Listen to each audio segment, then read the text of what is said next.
இதுக்கு கொஞ்ச மாசத்துக்கு முன்னாடி என்ன ஆச்சுன்னா ஒருத்தர் சொல்றாரு நாங்க தான் அவருக்கு ஏசி போட்டு கொடுத்தோங்க. அப்பவே நம்ம அந்த அளவுக்கு பண்ணல, விட்டுட்டோம்.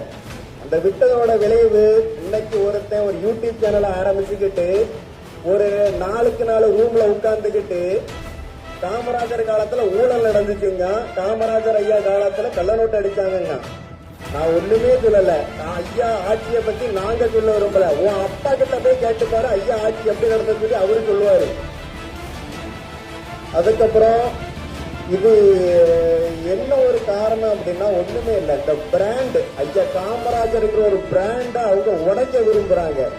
நேர்மைனா காமராஜர், நல்லாட்சினா காமராஜர், சோறு போட்டதுனா காமராஜர், அணைகளை கட்டியதுனா காமராஜர், படிக்க வச்சதுனா காமராஜர்.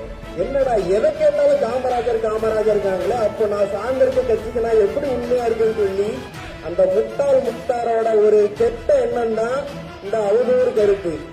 என்ன ஒண்ணு மட்டும் சொல்லிக்கிறேன், ஐயா அவர்கள் இந்த பிராண்ட எத்தனை பேரும் முறியடிக்க நினைச்சாங்க. நீ இல்ல, உன் அப்பா இல்ல, உன் தாத்தா வந்தாலுமே ஐயா காமராஜர் அந்த பிராண்ட யார் வந்தாலும் உடைக்க முடியாது என்று இந்த வேலையில தெரிவித்துக் கொண்டு இறுதியாக எங்களின் மூத்த பிள்ளை சொல்லிய ஒரே ஒரு கருத்தை மட்டும் நான் சொல்லுகிறேன், திரும்பி இல்லை திருத்தப்படுவாய் என்பது இந்த வேலையில நான் தெரிவித்துக் கொண்டு வாய்ப்பு தலைவர் எடுத்து